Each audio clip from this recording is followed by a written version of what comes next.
So that's the plumbing, and the waste pipes almost done.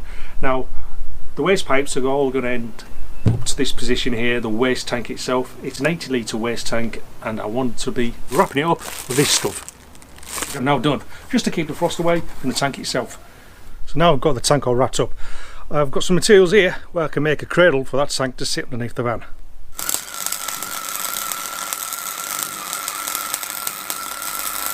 So I've made my wastewater tank holding bracket. All it is pieces of angle line measured up to suit the size of the tank itself, and all four corners have been welded together on each side. Once I've painted it up, I'll be putting this plastic tray at the bottom. It's more of a sacrificial plastic tray, because if anything grind out the bottom, it's going to hit this plastic piece here and damage that, and not the tank itself. I've cut all these holes here to house the outlets on the tank itself, and the tank itself just sits in the cradle like that, like so. It's just a bit high in a minute, but once it's all compressed down, it just sit in them. And on this side, all four corners, I'll have some mounting bolt holes hung from the chassis, which will go through here, and it'll be all clamped against the bodywork and the chassis itself. But before all that, I'm just going to give it a quick paint up, protect it from the elements. Then I can start mounting it underneath once this paintwork's dried out. So I've now made the cradle for the tank itself, put in the sacrificial plastic board at the bottom, laid the tank on top, which has been covered in reflectives around about 4 times, used around about 30 metres of alloy tape, and using one of those chopping boards, I've made a plastic block to go on top of the tank. Where the tank's going to sit, there's a rib just above it, and I don't want the tank to cockle over. There's now there. I just forgot to film this bit. So before I put the tank in, I have wax oiled on the underneath areas, especially around this part, because once the tank's in, I'm not going to be able to get to them hard to reach places with the wax oil. I've also put my tie rods in for my tank cradle itself, and I've also done a waste pipe, which is going to be sitting just above the waste tank itself. That's all in place and fastened up securely. So I've got my tank cradle in place. I've just got it hinged on the back tie rods over there, and I'm just going to slide the tank into its position. Then I can lift it up and bolt it onto these tie rods here. If you remember, I don't know if you can see it, I've got my packing spacer up top, so it's not going to cockle over once I get it all clamped into position. Slide this into position.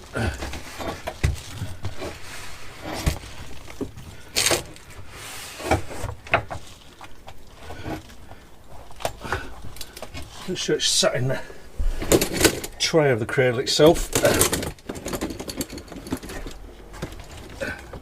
which it has,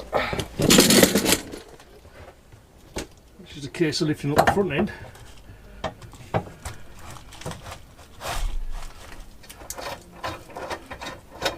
And drawing these bolts down. So that's the tank all hung in its position. Now each tie bar I've balanced out, so it's 270mm from the chassis to the cradle of the tank itself, and I'm just going to do each corner at a time to sleeve it. I'm going to cut this down to 270mm, this metal sleeve, and put it on each tie bar, just to prevent me in future maintenance crushing the tank itself. I do want it to expand a bit, let it breathe a bit, but that's quite tight as it is. It's not really nipped up that hard, but I don't want to be overdoing it. So I've got my last bit of plumbing to do, the grey water tank outlet. I'm going to fit that, then I'm going to go through the system with you. So that's my outlet pipe for the grey water tank. I've just covered it over with a bit of insulation so this part doesn't get frosted up. Probably won't last long because the back wheel's there. Once I get a few stones chipping up at it, it's probably going to wear away, to be honest with you. But I'd rather fail at trying than not trying at all. So let's go and test it out. Ironically, the filler pipe, as I'm filling it up, it's leaking.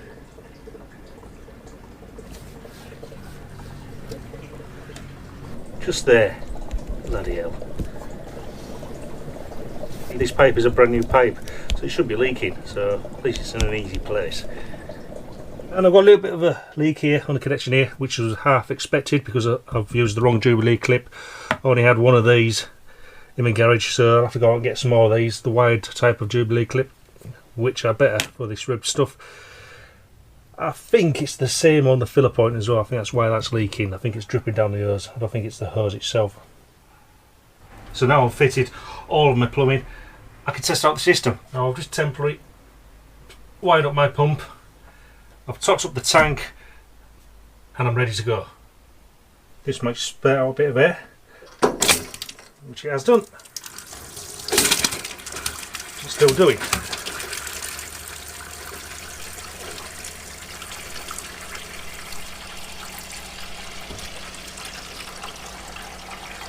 So that's our hot water. Cold water. So what I do, I fill up this sink so that I can check out whether the wastewater pipes are leaking or not. So I'm just going to do the same in here, in the bathroom sink.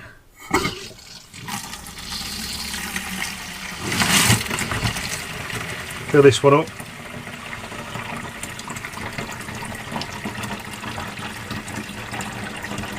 And the same with the shower head. I just want to get all the air out of the system.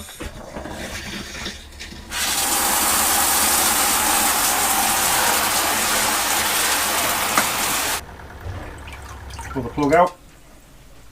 Let that drain away.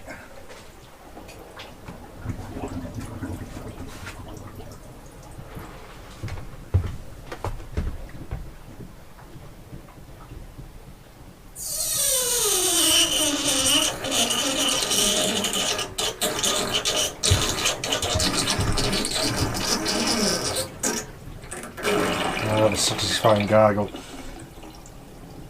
Under the bathroom sink plug.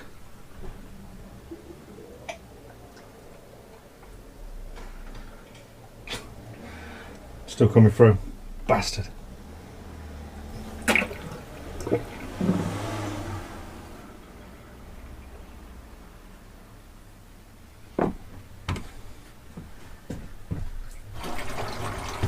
Now the problem I do have is when I release the plug, I noticed in the shower tray itself the water's coming back up again. Now I think it's because the van's on a slight angle on the driveway itself, so I'm going to jack up the front end, try it again, and if it's still coming up in the shower I'm going to have to rearrange the pipe underneath. I've just undone the kitchen sink plug.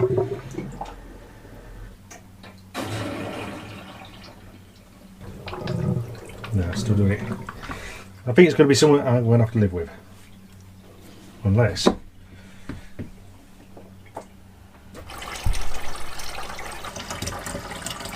I've put a sink plug into the shower tray. Let's try that. Let's undo the plug. The kitchen.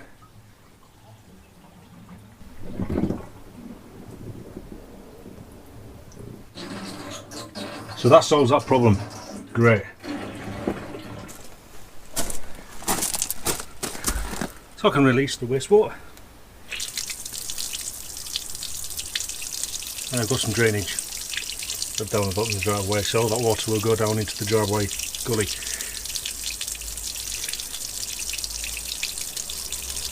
So now we're back in the van, and as you can see I've already fitted the tank itself. Now it's a 120 litre freshwater tank, and the way I've fitted it was, firstly on the floor I laid some foam stick-on strips and laid some of this stuff on top of that, just to protect the underside of the tank itself.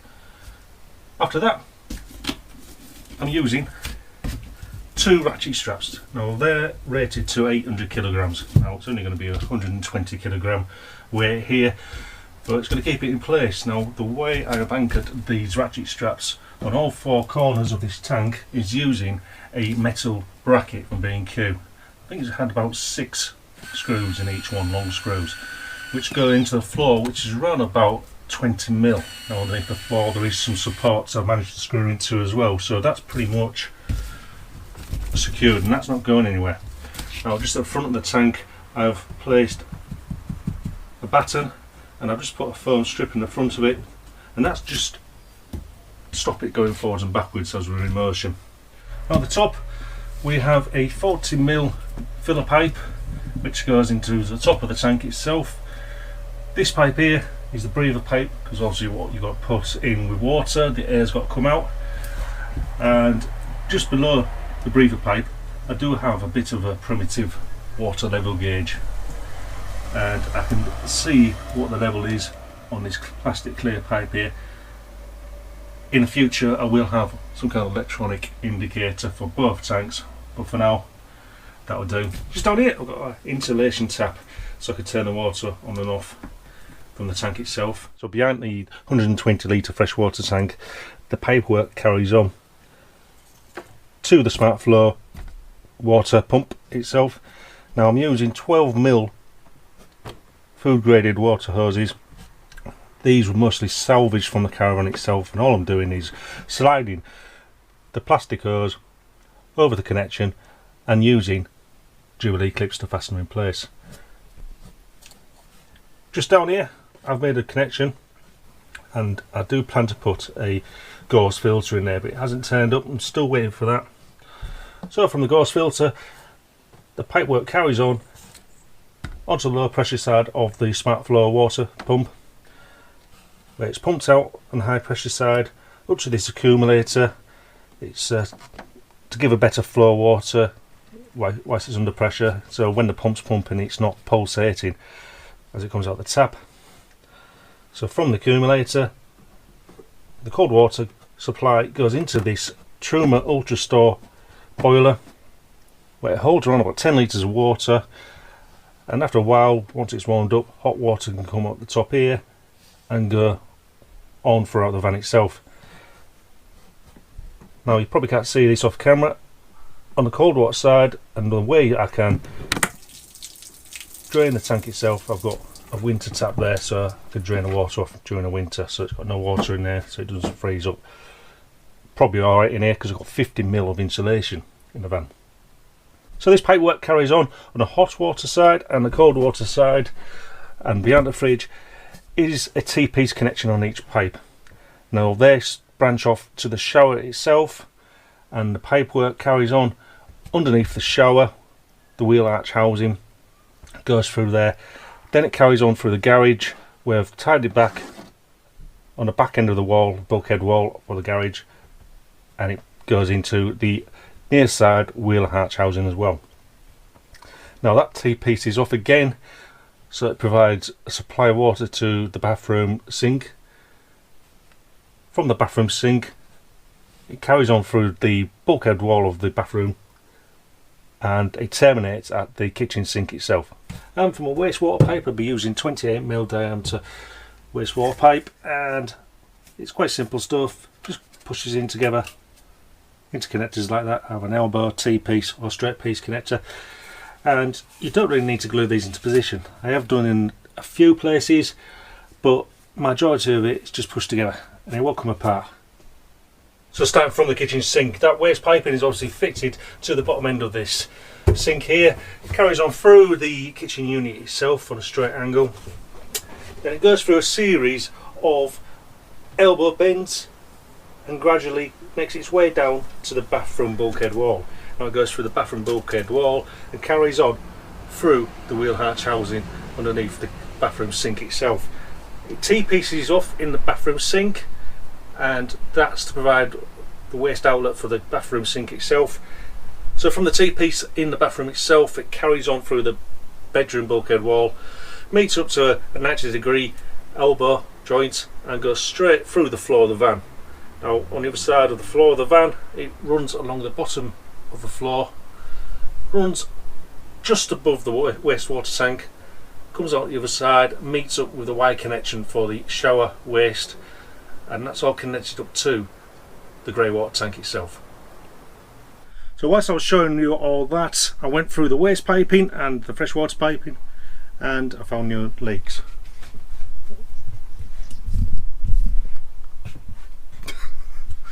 Somebody just walked past and why am I self-conscious?